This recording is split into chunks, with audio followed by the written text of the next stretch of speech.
خاص اللہ نے فضل کی ہے اس امت پر اپنے حبیب کے صدقے سے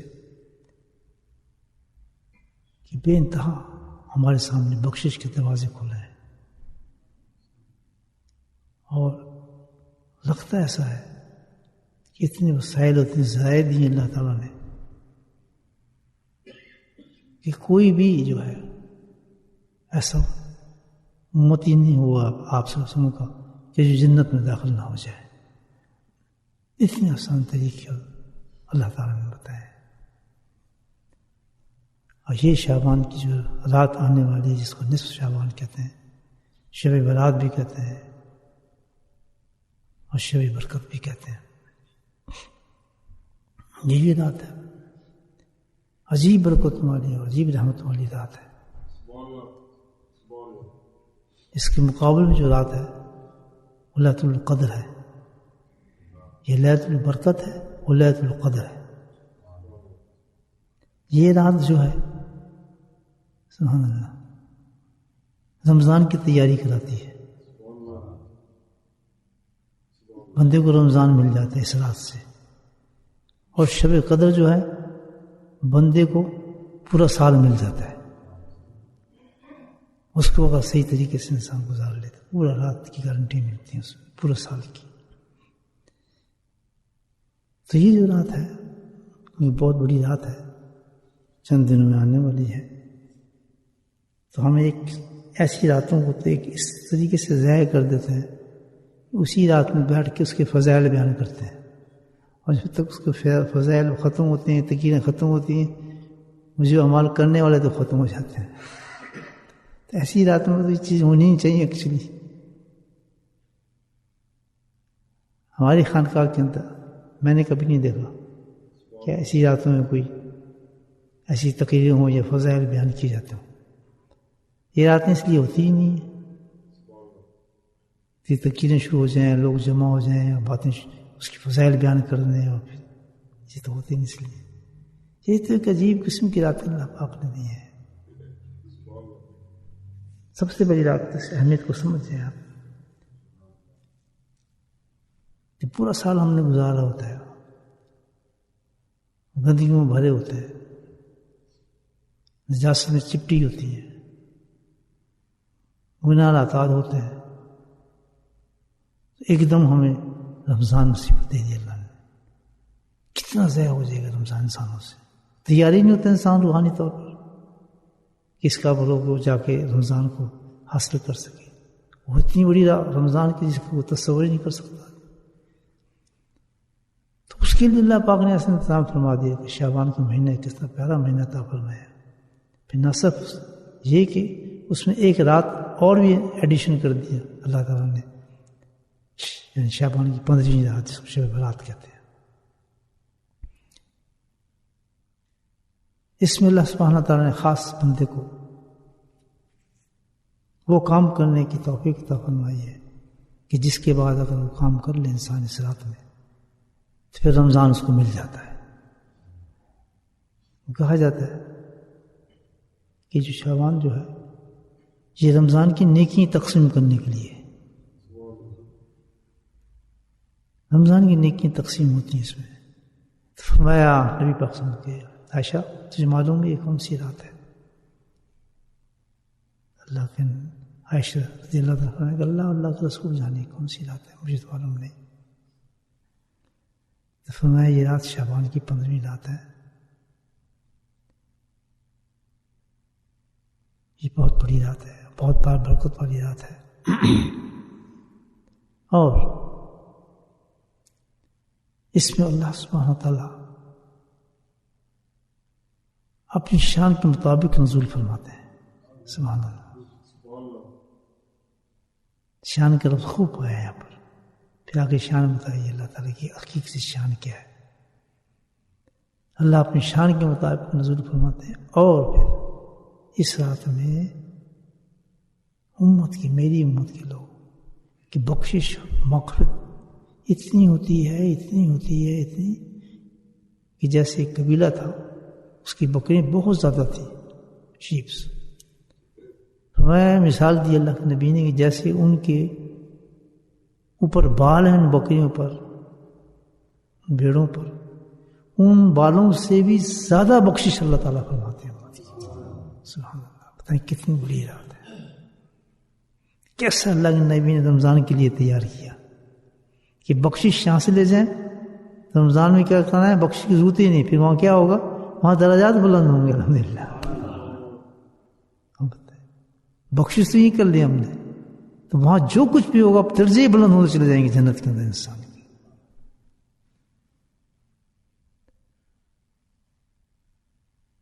تو اس رات کو جس نے پا لیا تو فرمایا اس کی مغفرت ہوگی. اللہ سبحانہ وتعالیٰ اتنی مغفرت فرمائیں گے انسان. لیکن اس میں کچھ بدقسمت لوگ ایسے بھی ہوں گے جو آج رات میں بخشش نہیں کرا سکیں گے اپنی اور محروم ہو جائیں گے.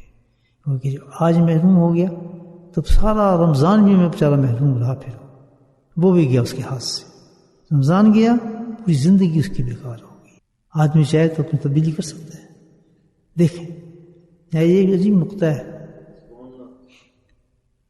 کہ اللہ تعالیٰ کو معلوم ہے کہ میری کتنی زندگی ہے, آپ کی کتنی زندگی ہے, مرنا کب ہے, رزق کتنا ہے, اس کے پاس کتنا رزق آنا ہے, اس کے پاس بچے کتنے ہیں. یہ اللہ ہر چیز کو واقع پہ جانتا ہے.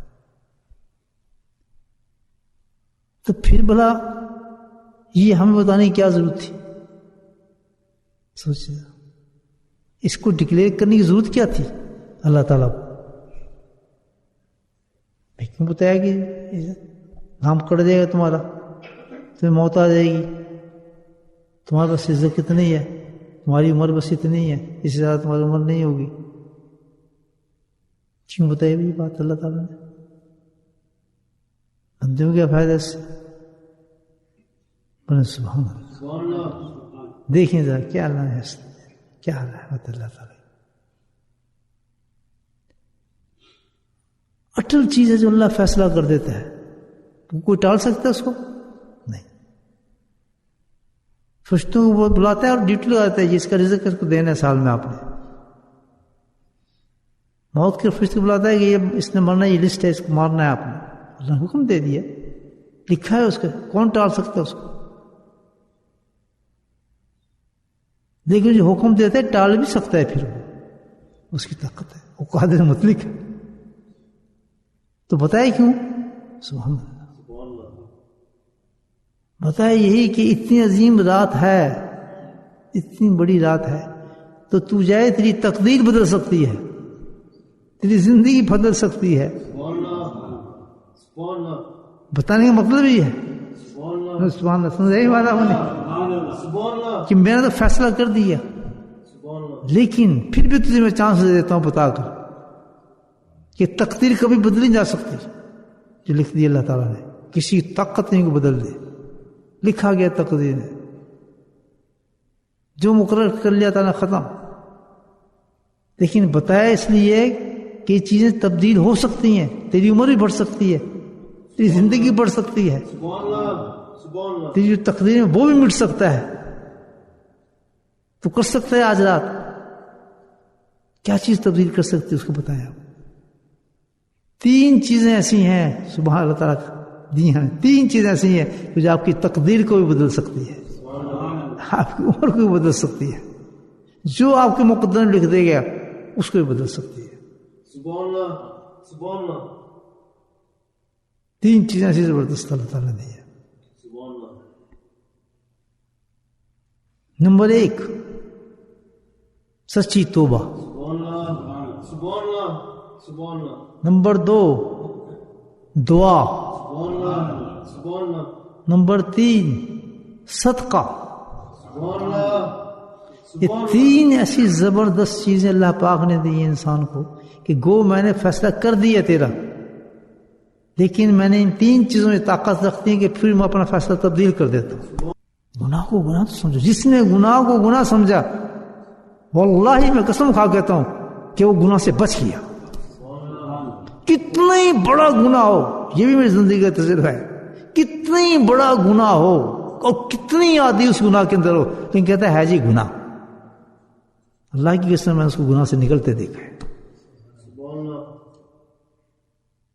علامت کرتے ہیں. لیکن جو آدمی اتنا سا گناہ کر رہا ہے وہ کہتے ہیں گناہ ہی نہیں، اس کو ایسے ایسے گناہوں میں داخل ہوتے دیکھا جس کا انسان تصور بھی نہیں کر سکتا، جہاں سے نکلنا اس کو ناممکن ہوتا ہے۔ تو سب سے بڑی یہ چیز ہے کہ جو انسان گناہ کر رہا ہے بانگ دوہل کے جی بانگ دوہل میں نہیں اعلان کرے اس کا تو بہت بڑا اور گناہ ہے، اپنے ضمیر کو اس کو کہتا ہے تو بہت گندا کام کر رہا ہے، بے حیا شرم کر، نالائق شرم، اپنے ضمیر سے خود باتیں کرے، کیوں یہ کام کر رہا ہے؟ تو شرم نہیں آتی یہ کام کرتے جس کو اللہ نے ڈکلیئر کر دیا گناہ ہے، کہ تجھے شرم نہیں آتی جب تو یہ کام کرتا ہے، روز صبح کر رہا ہے، روز شام کر رہا ہے، اسی حالت میں تو نماز پڑھ رہا ہے، اسی حالت یعنی تو یہ کہتا ہے کہ جو میں کہوں گا وہ صحیح ہے، جو اللہ کہے گا میں اس کو مانتا ہی نہیں۔ تو کیسے کہہ سکتا ہے اس طرح نماز نہیں ہوتی، میں تجھے کر کے دکھاتا ہوں نماز ہو جائے گی۔ تو کیسے کہتا ہے کہ ایسے روزے پہ جانا جائز ہے، میں نبیوں کو جا کے سلام پڑھ کے آؤں گا اس حالت کے اندر؟ یہ ہمارا دین ہے جو ہم بنایا اپنا۔ کیوں کہ یہ جو دنیا ہے نا اس وقت اللہ میں دی ہے، یہ ڈھیل کی دنیا ہے، ابھی کسی کو نہیں پکڑ رہا تعالیٰ، پکڑے تو کوئی نظر ہی نہ آئے آپ کو زمین کے پر، پکڑے تو زمین پہ کوئی نظر نہ آئے۔ وہ اب کہتا ہے شاید اب یہ توبہ مانگ لے، شاید اس کو اب عقل آ جائے، شاید اب عقل آ جائے۔ اللہ سبحانہ تعالیٰ اتنے کریم ہے، اتنے رحیم ہے کہ اس کو اتنا چانس دیتے ہیں، اتنا چانس دیتے ہیں کہ شاید سے پلٹ آئے۔ فرشتوں کو بلا کرتے خبر ہے اس کو کچھ نہ، فرشتے جو ہے وہ پریشان ہوتے ہیں، اس کا حساب کیوں نہیں ہو رہا ابھی تک، اس کو تباہ کیوں نہیں کیا جا رہا، اس نافرمان کو اس کو مٹایا کیوں نہیں جا رہا؟ لیکن اللہ سبحانہ تعالیٰ ہاتھ رکھا ہوتا اس پر، اس کو چھیڑنا نہ، میں منتظر ہوں کہ شاید یہ پلٹ آئے۔ اور سب سے زیادہ اللہ سبحانہ تعالیٰ اس وقت خوش ہوتا ہے جب اس قسم کا درندہ انسان واپس آتا ہے نا، اللہ جشن کر دیتا ہے، پھر کیا کریم ہے۔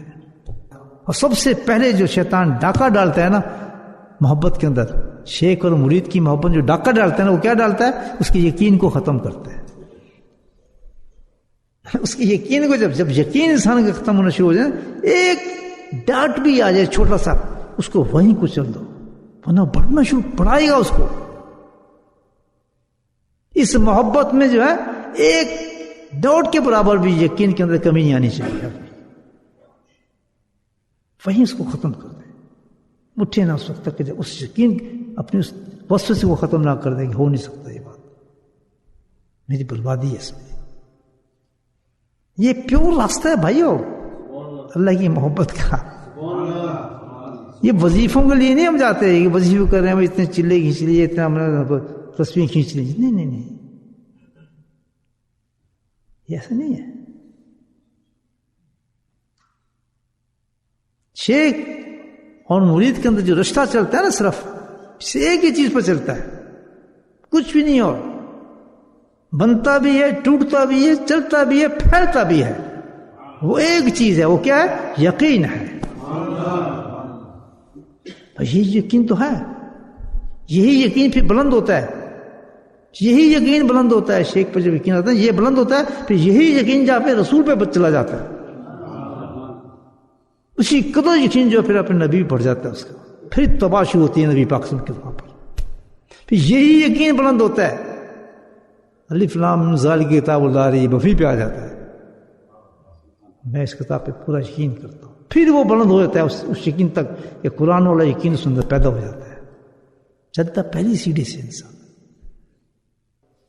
چیز ایسے آ گئی غلط آ گئی آپ کے پاس، کسی کو لے کے یہ چیز کھا لیں، آپ نے کھولا ڈبے سے وہ سڑے آم نکلے، کہتے یار کیا ہے یہ کس نے دیے؟ کہتے یہ تو آپ کی والدہ صاحبہ تھیں، انہوں نے کہا تھا خصوصاً ان کو دے دینا، والدہ نے دیے؟ اچھا اچھا، آپ ایک دم ٹھنڈے ہو جائیں گے، کیونکہ جب پتہ ہے کہ کسی محبت کرنے والے نے مجھے چیز بھیجی ہے تو یقیناً اس نے یہ چیز اچھی نہیں دیکھ کر اس میں کوئی کمی رہ گئی ہوگی، چیز میں اچھی طرح نہیں دیکھی ہوگی، آپ فوراً بھول جائیں گے سارے اس کے جرم، ہوگا ہی نہیں ہوگا۔ نہیں میری مثال سمجھا؟ جو چیز اللہ کی نبی کو عزت دیتی ہے تو اپنے ہاتھ سے روز کاٹتا ہے، کرتا ہی نہیں کرتا، جاتا ہے خرید کے لاتا ہے، انہوں نے جو چیزیں بنائی ہیں اس کو خریدے گا، اوزار خود لے کے آئے گا، اوزار خود بنائے گا، کھڑا ہوگا اور کھڑا ہو کے شیشے کے سامنے پھر کہے گا یہ لے، یہی تو پسند کرتا تھا نا، یہ ہماری چیز، اور اس چیز کو پھر پھینکتے ہیں نالی کے اندر. حدیث میں اللہ تعالیٰ ان کو اٹھاتا ہے بالوں، ان کی بےزتی نہیں ہونے دیتا. اور روزے قیامت میں اس کی رسی بنائی جائے گی، اس رسی سے اس کو گلے میں ڈالا جائے گا. دیکھیے بڑا خوش ہے، میں نے اتنی رکھی، اتنی رکھی، اپنا بس جو نفس اس کو کہتا ہے سجدے اس کو کرتا ہے صبح سے شام، کوئی شرم حیا نہیں. صم بکم فہم لا یرجعون. یہ رمضان کی تیاری کرا رہے ہیں اللہ تعالیٰ، شعبان کی ہو رہی ہے تیاری، نہیں ہو رہی؟ مسلمان کو ملتا ہے رمضان، مشروں کو نہیں. اللہ کہتا دکان تو کھولی میں نے، آ رہی 15ویں رات، مانگو توبہ، دیکھو رب کا شان. ساری زندگی کی تمہاری مشرک ختم کر کے تمہیں ایمان پہ لے آؤں گا میں. کرتے ہو بھائی توبہ؟ سیدھی بات ہے، اس سے بڑا رشتہ ہے. میاں بیوی جب شادی ہوگی، میاں بنیں گے، بیوی بنیں گے، تو اس کے بعد ماں باپ بنے گا نا آدمی، یا نہیں بنے گا؟ یا پہلے ماں باپ ہوتا ہے آدمی؟ مجھے بتائیں. شادی ہوگی، بچے ہوں گے، تو اس بچے کا آپ ماں باپ بنیں گے نا، یا نہیں بنیں گے؟ پھر اس طرح سلسلہ چلے گا نا ماں باپ بنتا ہوا. آپ بھی، ہمارے بھی جو ماں باپ اسی طرح بنے ہیں نا. تو اصل میں سب سے پہلے کیا ہوگی؟ میاں بیوی. سب سے پہلے کون ہے؟ آدم سن ہوا آئی تھی یا نہیں آئی تھی؟ کہ ان کے ماں باپ تھے؟ سبحان اللہ. یہ میں نہیں بول رہا، اندر سے جن بول رہا ہے. آج چینج کیا نا، میں تھوڑا سا فلسفہ چینج کر دیا نا. تو سب سے امپورٹنٹ جو رشتہ ہے، جس کا سب سے بڑا حق ہے، تو کون ہے؟ وہ میاں بیوی ہیں. اگر خاوند نے بیوی کا حق نہیں دیا اور بیوی نے خاوند کو دیا، تو پورا معاشرہ ختم، پورا ماں باپ ختم. ماں باپ کی فرمانی وہاں، نا فرمانی وہاں ہوتی ہے کہ جس کے بچے ایسی جگہ براٹ اپ ہوتے ہیں کہ جہاں میاں بیویوں کے اندر اختلاف ہو، جو ایک دوسرے کو حق ادا نہیں کر رہے، جہاں ظلم ہو، تو وہاں سے جو بچے پیدا ہوں گے ہمیشہ غلط قسم کے بچے پیدا ہوں گے. اچھے ماں باپ حاصل کرنے کے لیے سب سے پہلے اچھا شوہر اور اچھا بیوی بننا پڑتا ہے. تب آپ کلیم کہیں گے میرا بچہ میری عزت نہیں کرا. پتہ ہے نہیں کہ آج اگر آپ کا بچہ نافرمان ہے تو اس لیے کل آپ تھے نافرمان اپنے باپ کے، چلا وہیں سے سلسلہ چلتا ہے. تو سب سے امپورٹنٹ جو رشتہ ہے وہ میاں بیوی کا رشتہ ہے. اور جو دو لفظوں کا صرف اللہ کے نام پہ رشتہ بنتا ہے، یاد رکھیں. دو رشتے اللہ کے نام پہ بنتے ہیں، اور دونوں جو ہیں وہ عظیم ترین رشتے اللہ کے نزدیک ہیں. دو رشتے صرف اللہ کے نام پہ بکتا ہے انسان. ایک رشتہ تو عورت، کیا ہوا بیٹھے شمال کی ایک عورت ہے، جنوب کا ایک خاوند ہے، مرد ہے، آپ ایک دوسرے کو نہیں جانتے، پاکستان کی ہے، وہ بنگلہ دیش کی، کوئی نہیں پتا کہاں کی عورت ہے. ایسی شادی ہوتی نہیں ہوتی. ملے آپ، مجموعہ لگا، اس کا باپ آ گیا، اس کا باپ آ گیا، فیصلہ کیا ہو رہا ہے؟ وہ صرف یہ کہہ رہا ہے آدمی اس کو کہ اللہ کے نام کے اوپر میں اپنی بچی تجھے دیتا ہوں. سبحان اللہ. اب وہ کہتے ہیں اللہ کے نام پہ تیری بچی کو میں لیتا ہوں. یہی ہے نا معاملہ. وہ کہتا ہے اللہ کے نام پہ میں اپنی بیٹی تجھے دی، وہ کہتا ہے اللہ کے نام پہ میں نے تیری بیٹی لی. بیچ میں کیا ہے؟ نام صرف اللہ کا ہے. وہ کہتا ہے ٹھیک ہے، تو نے میری بیٹی دی. معاہدہ چلتا ہے کہ اس اللہ کے نام پہ تیری بیٹی لیتا ہوں، اتنے پیسے میں اس کو دیتا ہوں.